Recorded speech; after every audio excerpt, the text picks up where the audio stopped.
এবার আজকের পর্বে আপনারা দেখতে পাবেন দীপাকে একটা বক্সের মধ্যে বন্ধ করে দেয় রুটি আর ফুলতলা। আর দীপা চিৎকার করতে থাকে বাঁচাও বাঁচাও করে।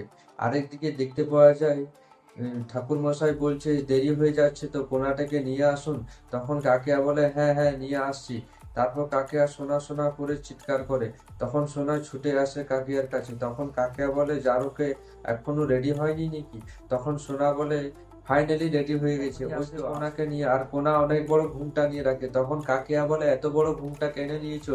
এইভাবে কি করে বিয়ে করবে? তখন জারু বলে সাইড থেকে আমি মান্নাত করে ফেলেছি যতক্ষণ না বিয়ে হবে ততক্ষণ আমি কাউকে ঘুমটা দেখাবো না। আর ঘুমটার ভিতরে ওটা আর কেউ নয়, দীপা।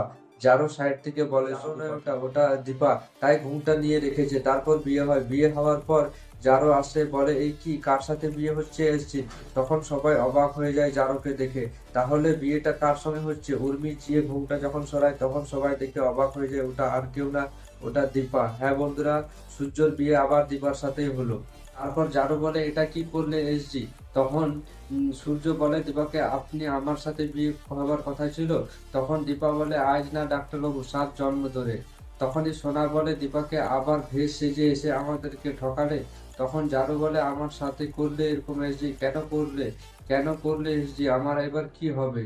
তারপর প্রবীর বলে দীপাকে ছি ছি ছি, এটা কি করলে তুমি? এটা করতে পারো না। তখন জারু বলে প্রবীরকে দেখো আমার সাথে কি করলো, আমার তো বিয়েটাই হলো না, আমি এবার কি করব, কোথায় যাব বলো? তখন দীপা বলে সাক্ষব স্যার থাকতে, তোমার বর থাকতে অন্যজনের সাথে কিভাবে বিয়ে হবে তোমার? তারপর সাক্ষব ওখানে একটা পার্সেল পাঠায় যেটাতে লেখা আছে কংগ্রেচুলেশন সূর্য সেনগুপ্ত আর দীপা সেনগুপ্তর বিয়ে। তারপর খেলা শুরু হলো, জড়িয়ে ধরলো দীপাকে জারো। তখন সবাই অবাক। তখন দীপা বলে সবাই অবাক তো, কিন্তু এটাই স্বাভাবিক, আমার কোনো উপায় ছিল না। আপনারা চোখের সামনে থাকতেও আপনারা সত্যটা ধরতে পারলেন না।